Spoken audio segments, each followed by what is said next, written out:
And as we were walking down the corridor in the high school wing, we walked past the cafeteria and then the doors of the back doors to the auditorium. But along this corridor, there are pictures that are hanging from the old school. And of course, Calvin started with Honest Abe, and he's working his way through here. But the school is rich with tradition and artifacts and history from the old school, and again that they try to incorporate the best they could the old with the new, and just some really incredible pieces here that are in this corridor as we head down from the high school wing, as we're heading down toward to the pool and the gymnasium. And Calvin, I think you're focusing on two doors there right now, and those doors were the original doors that went into the auditorium in the old school, and those have been preserved in it. And it's really nice that they were able to save that, and they brought it out of storage for this 100-year celebration. And when you look in the old yearbook, in the 1921 yearbook, those doors distinctly stick out in some pictures. And there's a third one down there too. Yeah, so I think there were two sets of doors going in. I don't know where the fourth one is, but it was when we were doing the show, Calvin, with Bob Cheeseman and Bob West, or not Bob West, Dick West and John West. I thought it'd be neat to see what those doors were like, because you saw them, and here they are right here in the school now. So this is pretty cool to see them. So we're at the entryway as you come into the auditorium here, and there was a lot of excitement and anticipation for this day. And as you'll see, this beautiful painting was by Mrs. Lambert's 6th grade class, and a wonderful picture of the school, the pond. They tied in the Blue Ribbon Award back in 2012, 100 Years of Excellence, and of course the man himself, William H. Minor, 1862 to 1930. Is captured in this beautiful painting, which will be a keepsake, I'm sure, for many years to come. But it's prominently displayed as you come into the side doors here to the auditorium. There's an eagle in it too. But no swans. No, Yeah. but Chazy Eagle. Yeah. Are we still on? We're still going. Oh, we're still going. Okay. Yeah, Chazy Eagle. Well, the reason I brought up the swan, because we've been seeing swans in the pond. That's right. But you got the Chazy Eagle. There's obviously a lot of thought that went into this. They got the first school buses were horse-drawn. the first school buses. You had the clock tower up above. The old maple trees that were on the property. And just a wonderful piece of work here by Mrs. Lambert's 6th grade class. And we're to the entrance of the band room, and they put out a nice display here. Back in the early days, the schools had uniforms, band uniforms, as you can see, and some old footage. You see them in the Memorial Day parade, marching down the street and in uniform. Yeah. And Laurie Salamando just found an old film from about 1960, Right. taken across the road from Musso Pharmacy, which is now the cattle barn. But yeah, you see the bands marching through, and just something that her father had taken. yeah, and that was posted on the 100-year Facebook page. And if you see this, go to the 100-year Facebook page, and if you aren't a member, just ask to be invited, and I'm sure people will definitely, whoever set it up will invite you in. But there's a lot of pictures, a lot of nostalgia on the 100-year Facebook page. But again, to see these old uniforms, and again, it's alumni who stepped up and brought back to this school today all these wonderful artifacts, and just a beautiful display here by the band. And it's Penny Weiss is our current high school band teacher, and she did a wonderful job with this display. All right, this here is kind of unique. It's the West timeline, and what makes it very unique is that from the time the school was built, William West was the master carpenter for the construction of this Chazy school, Him and his wife, Julia Boris West, lived in a house on the Minor Farm property, and they raised 14 children: Alfred, Lillian, Leo, Norman, Lawrence, Monroe, May, Joseph, Elizabeth, Georgiana, Rita, Alice, Homer, and John. Now, while some of their children attended classes at the one-room schoolhouse in the area before the original school was built, most of them went on to attend the newly built Chazy School and enjoy their time there. Over the past 100 years, and we'll be showing the timeline here, the West family has been an active part of our small community and a strong supporter of the school, and there has been a West relative person in this school every year since the inception of the school, from the old school to present. And this chart is a visual presentation of the West family members, direct descendants, and extended family, showing their time spent at CCRS. But what you have here is a picture of William and Julia Boris West, who started it all. And in this photo here, during the construction of the school, on the fourth one over is William West, and he was the master carpenter, and he led this wonderful school being built. And there's a plaque, an appreciation plaque, in the main entrance hall where William name is on that plaque. So, speaking of descendants, we have one of the descendants here, Margaret Ryan, and Monroe was her grandfather, and of course William was her great-grandfather, and Maggie, I think it was, and of course Maggie is my wife, and I think you and Jared West, whose idea was it to put this together? Was it yours or Jared, or put together? We had a committee meeting, and one of the first people sitting at the table said, well, geez, we could do a family tree. And she kind of singled me out and said, well, your mother came here and your kids came here, you could do a family tree. So last year we had a family reunion, so I knew there's genealogical people in a lot of branches of the family, so I said, well, if I'm going to do the West family, I might as well do all of them. So it was my idea to put this out, but Jared West did like 90% of the part that you see is all Jared. So the connection is Jared West is what? It's my first cousin. Your first cousin. Who's his father? Bruce. Bruce. And Bruce is what to Monroe? Son. Son. Okay, so if you can put that all together, but... So, I'll tell you what we have here. Okay. Step out of my way there, Joe All right. Okay, so these are not Aunt Mary, because she was married in, but these are William's children through this section. So what we did was, some of them were, had a lot of kids, and some of them either moved out of the area or had very few kids or none at all. So this whole generation right through here just keeps going, and what we did was we took the year they graduated, backed it up 13 years, or whatever years that they were in school. Okay. So it just goes on, so we have just a continual flow that we have a West member of the bloodline in the school from its conception. So at the very end, we have I see it kind of fixed up a 5 lot generations. here from the 50s. Yeah, we have 5 generations at the very end. So another factor we wanted to look into was the tie-in for education. So we have a lot of the same occupations going through. So we have a lot of construction people, we have a lot of medical people, and we have a thread of education people. So that's kind of a neat thing too. So we wanted to show that, but I got a little busy because we have a lot of cousins. And at the height of it, like in the 72, 73 range, there's about 29, 30 cousins in the school at the same time. At the same time. Which is kind of cool. Yeah, because at that point, that means there were probably 600 strong at that point. So 5% of the school was West. I mean, when you look at it, there's no break. So we always have an overlap somewhere along the line. Right. Which is kind of neat. And some of them carry on for years to come, right? Well, we got a 5th generation going through, so it's pretty much. How's it going? Good. It's so far so good. So this is the West timeline, bloodline, every year from the inception of the school, and it started with William West, who was the master carpenter. And if you do the artifact room, his work log is what we found. His work log. We found the bag that he had keys coming from the school with his name on it, and in his workbook he actually wrote the day Minor died.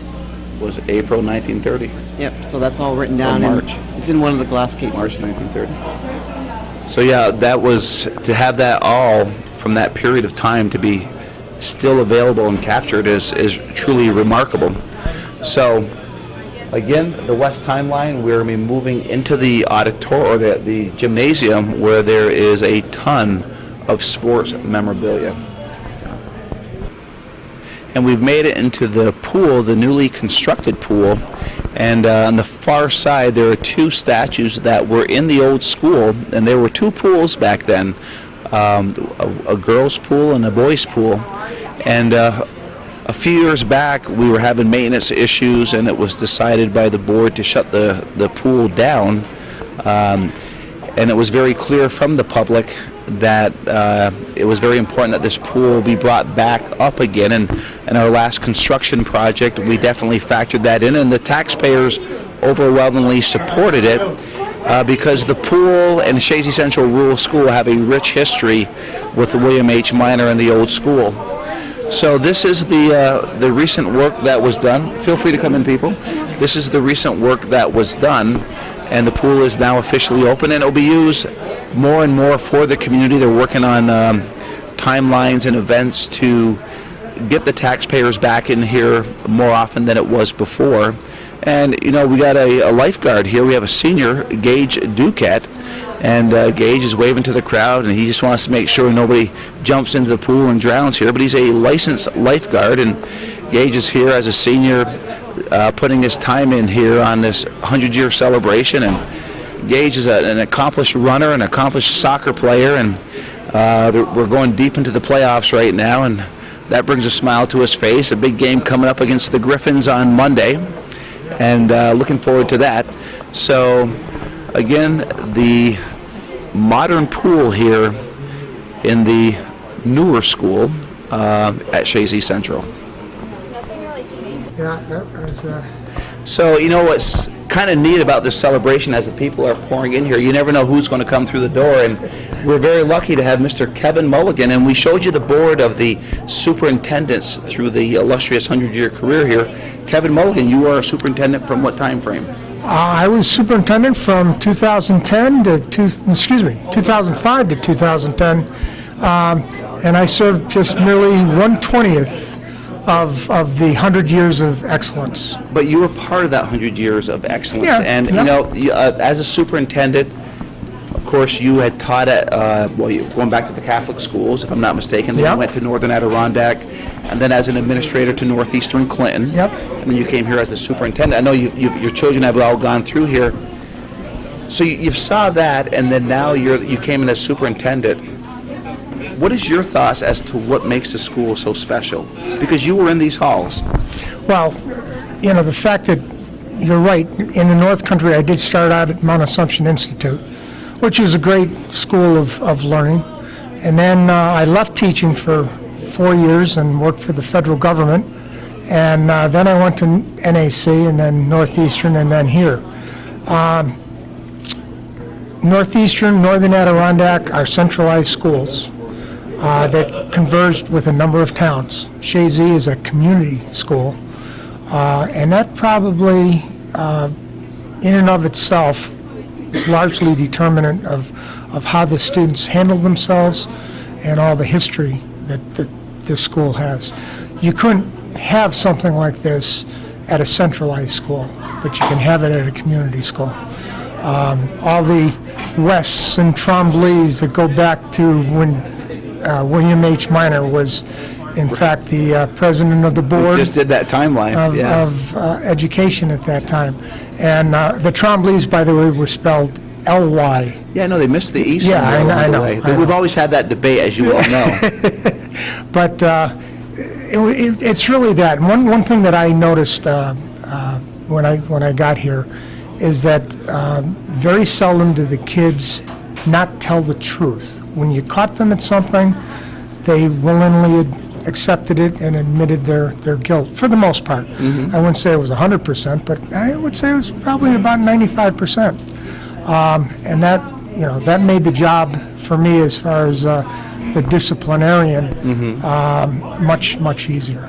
Well, I think that comes through because of the expectations that are expected when you walk through these doors. Yep. And obviously we have great community support, and Yep. like you say, it's a community school. And kids are going to be kids, and I remember when you interviewed for the job, you said kids are kids. Yep. They will always be kids. and that when you come in, you wear different hats. And I've always remembered Hats. that. Yep. You know, Hats are important. yeah, they are. And as I recall, the board gave me many hats. And you wore them very well. Well, thank you, especially the cafeteria manager, because there was good food there. That was some of the best food of its time. Yes, it was, yeah. So, but what's really remarkable having Kevin here is that you were part of this School of Excellence. And matter of, you left in 10, you said? Yep, 2010. Yep. So you weren't here when we were awarded the Blue Ribbon School of Excellence in No. 2012, but you were definitely a big part of that, Yeah. as well as everybody before you. Tom Tregan, who was the elementary principal during that time, he did share with me that apparently in determining that, they looked back 5 years. Okay. So that came out in 2012, so there's several years that, Right. that I was part of that. Well, So, Kevin, it was great having you here. Thank you, And Joey. we hope that, and I know you're enjoying your retirement, because Yep. it's, Oh, yeah. it's not, it's where in the world is Matt Lauer, it's like where in the world is Kevin Mulligan. So thank you for coming today. Okay, thank you, Joey. All right. And we've made it into the gymnasium, and as you can see, all these old coats for the athletic program. The table right here, Rick Bayshard is here. He has his film, the Pioneer of Rural Schools, which actually is currently playing in the auditorium right now. He has them for sale. He's offering that beautiful plaque, or the picture of the school framed is available. And Calvin, if you look up, these just came in, these new banners came in. Through the years, we had so many banners, they were taken down. And so the committee thought it would be a good idea to take the sports and group them into one like you see in other schools and put the years on there so we can have them there for years to come. So we do have, as you go through, we have well, from basketball to soccer to baseball, the banners of league champions, section champions, and regional Final Fours. And of course, they kept up, had not taken down the state championship banners in soccer. Currently, you have 7 state champions here for the boys program. And when Calvin does get a chance, he'll turn around. There's 3 banners up on this wall behind us for the girls program. And we have one here by the flag, and off to the left of the scoreboard, there will be 2 others. But as we're doing this, Calvin, it's pretty neat. You have alumni coming together. There's a lot of hugs going on, a lot of smiles going on right now as this 100-year celebration unfolds here on the 22nd day of October in 2016. So a lot of work went into this room. Coach Brendler did a lot.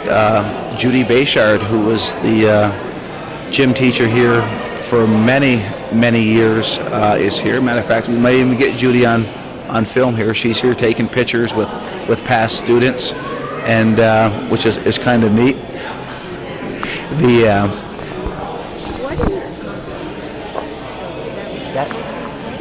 That's what framed in the auditorium.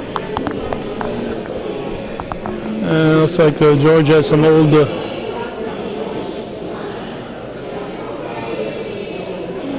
soccer games being played out here.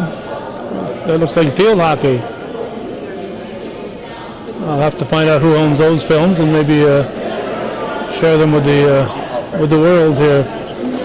Somebody obviously has a field hockey video here, and before soccer for girls, that's what they played, was field hockey, and I was unaware that there was field hockey video available, and we're going to have to explore that a little bit. Just about a week ago, she was over here, and she just moved out. Lori Salamendo shared with us an old film of a parade from around 1960 that took place here in downtown Chazy, and we're more than happy to share that with everyone. And it's, when we can find these things, we think it's worth sharing with everybody.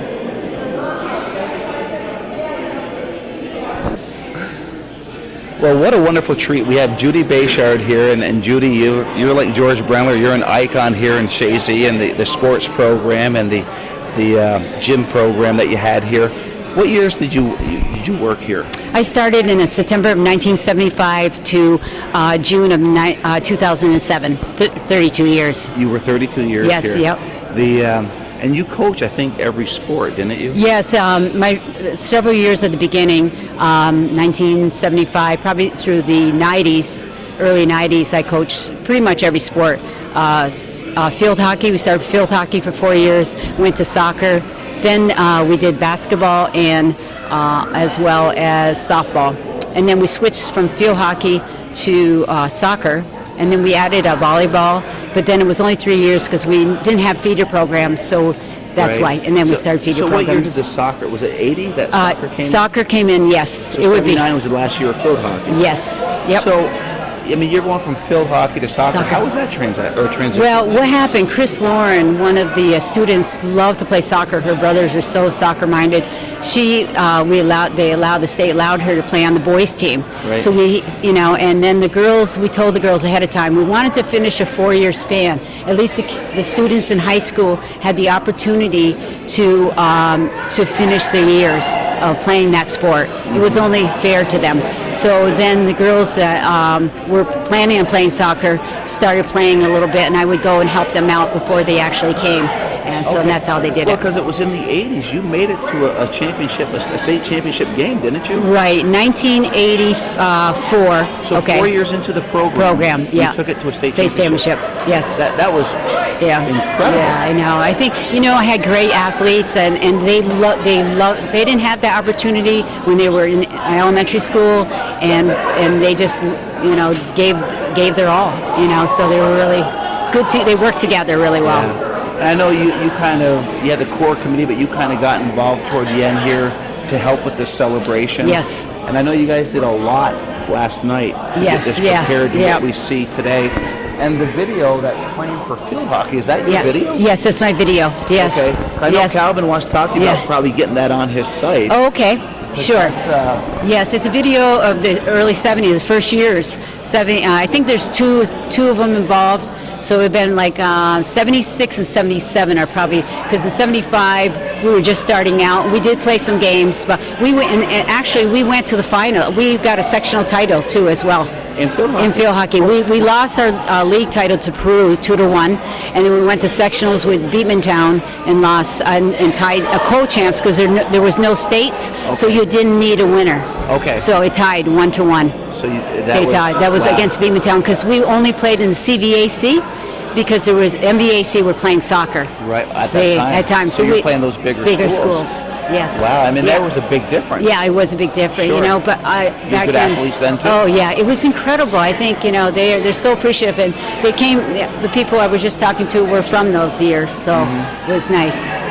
Now, Jan Trombley, Yes. was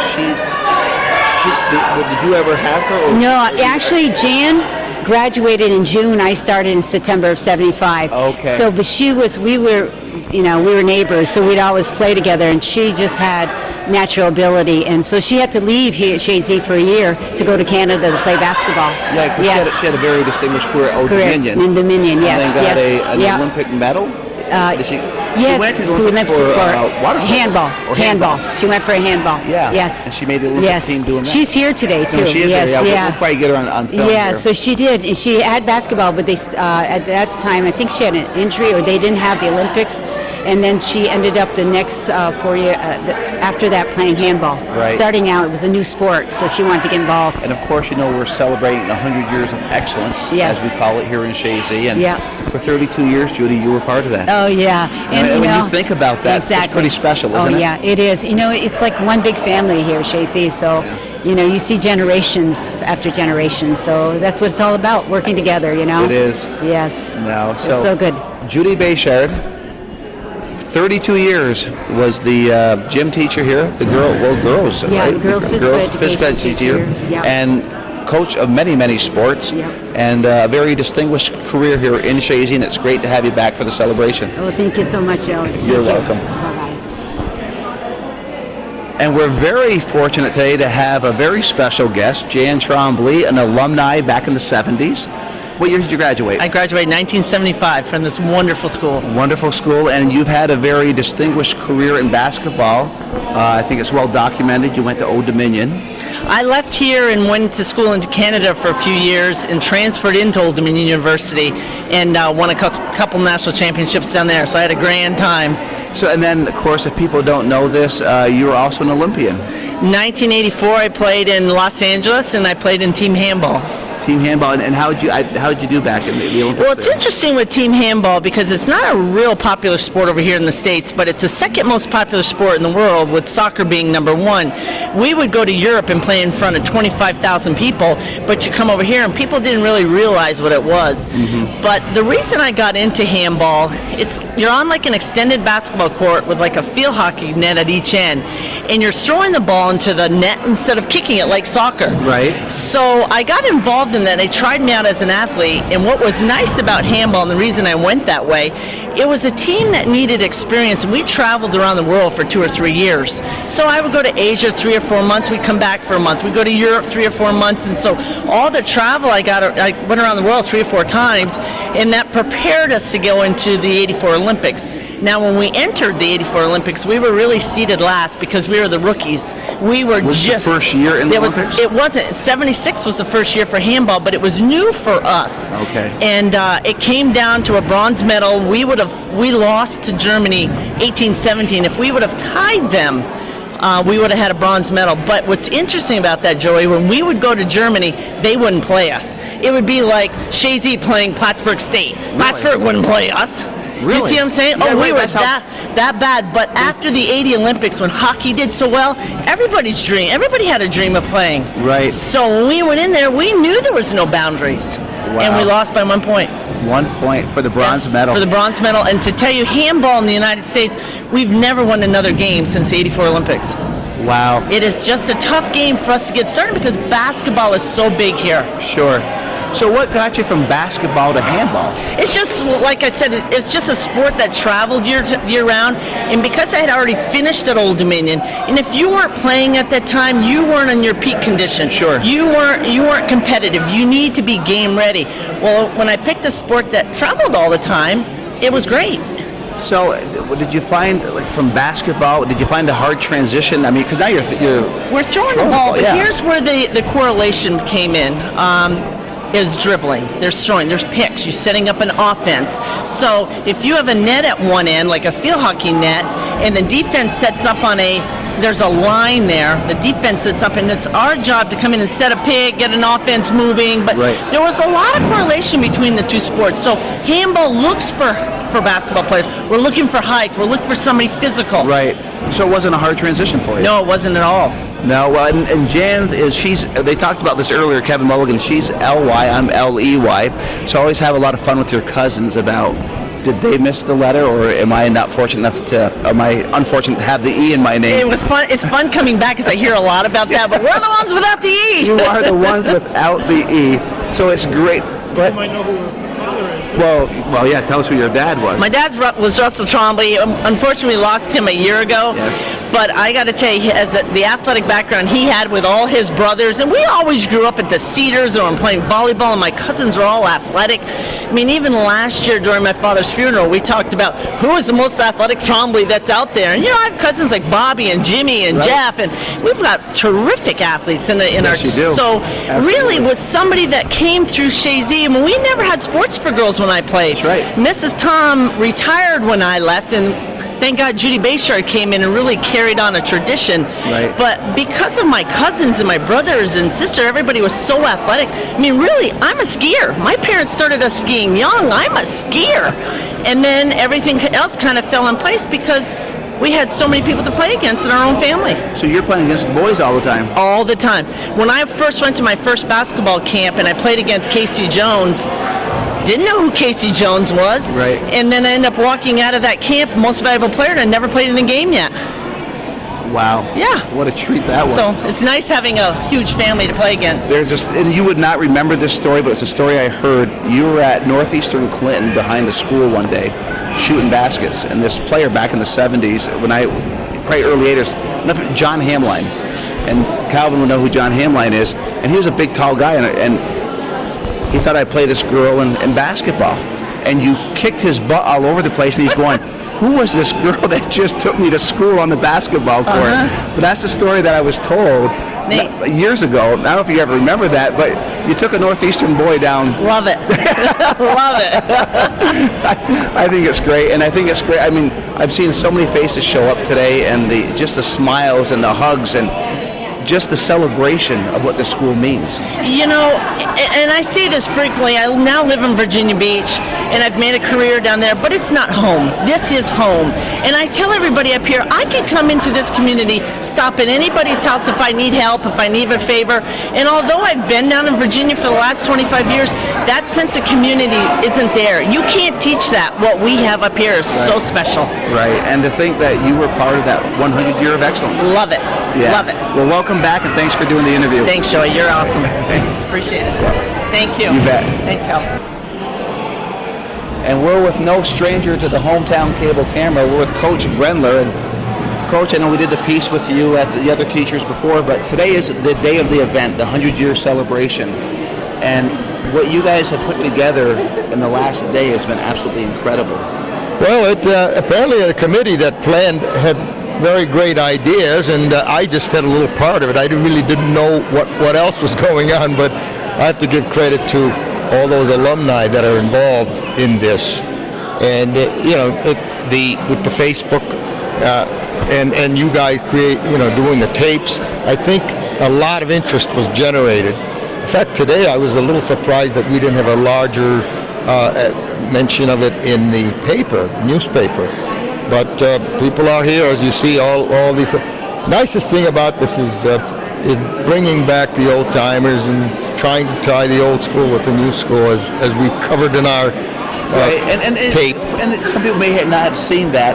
So you worked here from what was your era here? Okay, I started here, not in this building, but in the old building in 1965. And then we moved in here in 69. And then I worked many years till 1989 in phys ed. I retired from phys ed, but then I stayed on for 6 seasons of driver ed. Right. Okay. So, but you officially retired in '89. Yes. And then you came back. I came back as a retiree and worked those other years. I mean, obviously you have many hours in this gym, many hours out on the soccer field. It's got to be, anytime you come back here, a flood of memories when you come back into this building. You know what is funny about it? I just talked with someone a little while ago, and he had walked in and he says, it's like I never left. Well, the place has changed a little bit, but it's a very great feeling. You come back and it's like I've never left. Right. The feelings are there, good feelings. A lot of aggravation too, but most of it is just great feelings from. I say I was blessed to be able to keep going and working with the kids, and I think it kept me young. Mm-hmm. Right to the end, I tell everybody, right the last day I was here, I was playing floor hockey with a bunch of high school kids. Right. And at 55, I felt I had gotten some, more out. I was enjoying. It wasn't work, in other words. It was play. I was one of the kids. Well, and the school's today's celebration is the 100 years of excellence, and you were part of that for 20-something years, 30 years. You were part of that excellence.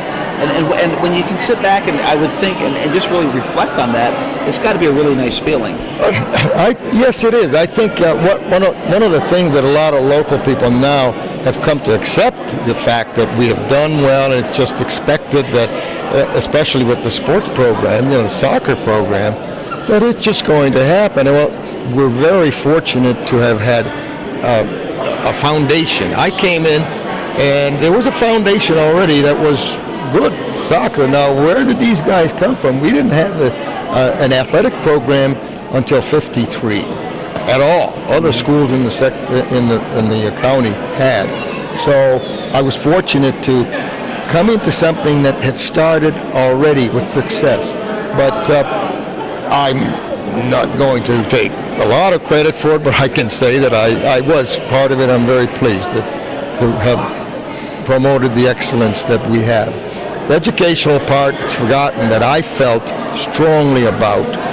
The public does not see what Mrs. Tom and Judy and I and Tom Trigan and Brian have done in here in the gym. But unlike the team, we had these children. Every child in this school came to us, one of us or both of us, and we had a lot of, I think we had a very active, good phys ed program. Add to that, add to that the special chance to have a swimming program. It's fantastic. I used to mention this to people. I had children in the 3rd grade, the class. Oh, you might have 1 or 2 that moved in or something, but I had the children in 3rd grade in the deep end of the pool. That's something, that every kid could swim. Right. And, we had wrestling. Once we in co-ed, we used to split, and boys would do wrestling, and girls would do something else. Gymnastics, especially gymnastics, people don't realize. You look over at that board over there, Judy had set up under physical education. I'm in a couple of those. My son is in there, and we had, we used to have a little demonstration for the school. We'd bring them in here, and that's one of them. We had a little demonstration in the pool at times for the whole school. We tried triathlon. This is physical education we're talking about. And, also we used to provide, we tested them, written tests. Some of these things changed as time went on. The other thing I can be proud of that also is forgotten, you talk to the boys from before we became co-ed. Those guys would come in here, and it's gone now. We had a pull-up bar there. We had the ropes. Right. My kids would leave, and the Marine would snap them up. And every kid I talked to that went in the military said, dude, it was a snap. Right. Because we had, the only other person I can think of that would fit that would be Shumway with his military training. I kind of got part of that one. Well, I kind of took his ideas in a way, because I said if he could do it, we can do it. But it fit that time. We line the kids up in uniform. You'll see on the other one over there, my display. I have in fact, another place I saw a picture of my boys in 1968, all in uniform. The kids were accepting of that. I'm not sure they would do that kind of thing now. But anyway, it's all to bring it around to your initial question. Was that I think we did a pretty good job at it. He did a great job. Matter of fact, he did such a great job. There's a field named after him called the George Brendler Field, and there's a lot of soccer games coming up in the next few days from section or Class B, and then we got I've been saying this, who would ever thought our girls would be hosting a game this year after the top 4 seats fell. So, but they'll be playing on the George Brendler Field, and this is the man right here, which the school, the community thought so much of that they named a field after. And Coach, thank you very much for coming on camera. Well, thank you. I had one more thing I wanted to show you, Joe. Go ahead. This was the top honor I got, actually, because, like Rob, I was the section chairman, and I was involved in organizing the state playoffs for soccer. So I was one of the first soccer coaches to get the Soccer Hall of Fame Award. Wow. This is with the New York State Soccer Coaches, New York State Athletic Association Soccer Award. So I was very honored by that. Absolutely. I'm sure Rob will have one when he's out of here, but I treasured that. Sure. Some things, memorable things that I don't wear it regularly, but I thought I'd display it. So. And the other thing too, a book. Your book. Go ahead, tell us about your book. The title is. The title is. Is it George's Boys? No, Brendler's Boys. Brendler's Boys. Okay. The house that George built. The house that George built. Thanks to Larry Gooley, who was from the enemy camp, and CCS. I never could get over that, but who better to write about soccer than somebody like our nemesis? And Larry is supposed to be here later with a bunch of books, and if people care to buy some, we'll have them You're gonna have over a book here. signing. Yeah, we'll have a book signing right up here. Yeah. So, yes, I'll tell you, not too many people have the fortune, or be fortunate enough to have the accolades that I have had through the years. The other thing that I was very pleased with, now people wouldn't think of this as an important thing, I do.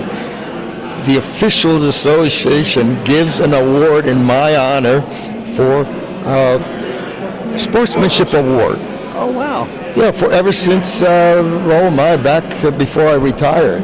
So I said, of course I used to say the reason the officials liked me was I was too scared of them and I wouldn't yell at them. But it meant something. The idea was that maybe we were trying to look beyond the sport and act like grown-ups. It's hard sometimes, as we know. Well, sport is more than just the wins and losses. Yes. It's what you learn. And you're trying to teach the behavior that, hey, there is more. You can walk away from this and still be friends with the people, and you're not going to win the game necessarily by being the better arguer or the better fighter. Right. So that doesn't mean it always worked, but we tried. Exactly. Well, another wonderful interview here with Coach George Brendler, and we'll be walking around and talking to more people and seeing more artifacts and stuff that was put out here by the committee.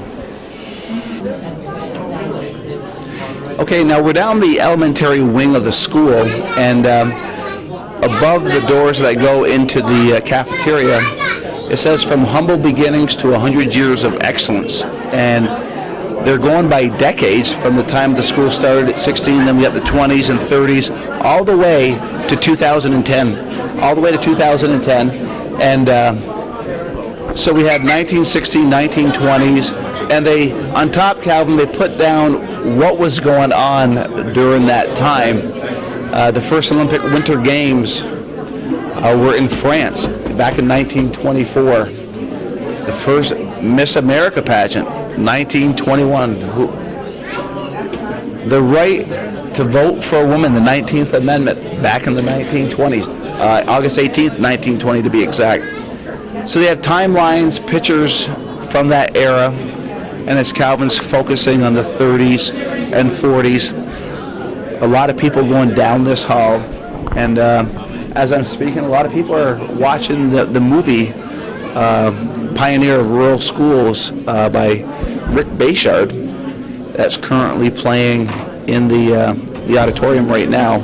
So a lot of people in the school right now walking through the hallways and really getting a sense, if they've never come to the school, what it's about, and the alumni are just coming back, reliving their memories. And it's just a wonderful, wonderful event, as I've been saying throughout this program. And it's great that Hometown Cable is here to capture this. And again, I'll throw another plug in for Calvin. If this program really compels you to want to support Hometown Cable, and if you can send a check to 1477 Ridge Road in Champlain, New York, 12919, and if you send a check and the memo put down, the 100-year celebration is what inspired you to support Hometown Cable.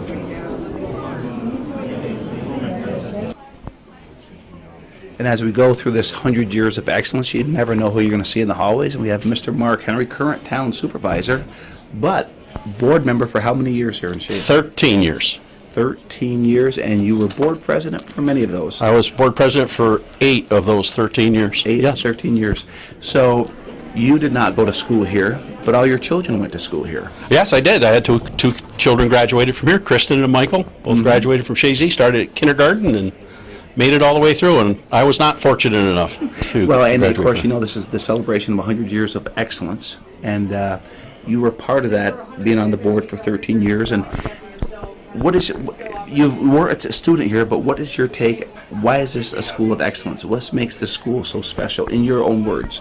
Well, that's a good question, and I can answer it this way. I wasn't from this area. I came here from Arizona and Texas. I was down there. And I moved up here. And after I'd been here a few years, I was asked if I wouldn't consider serving on the board. And I thought exactly about that. Why do I want to do this? I was fortunate enough to have traveled quite a bit of the country and saw quite a bit of the country. And when I moved up here from Arizona, my wife and I decided that we wanted to live in a good school district. So we recognized Chazy. We asked around, asked our friends about the schools in the area and where our kids could go. And Chazy kept coming up as the best school in the area. So we decided that when we came time to buy a home, we would buy in Chazy. We had to wait 2 years for the right home to come up. We lived elsewhere, but finally a home came for sale in Chazy. We moved here primarily because of the school district and the community itself, so we bought a home here.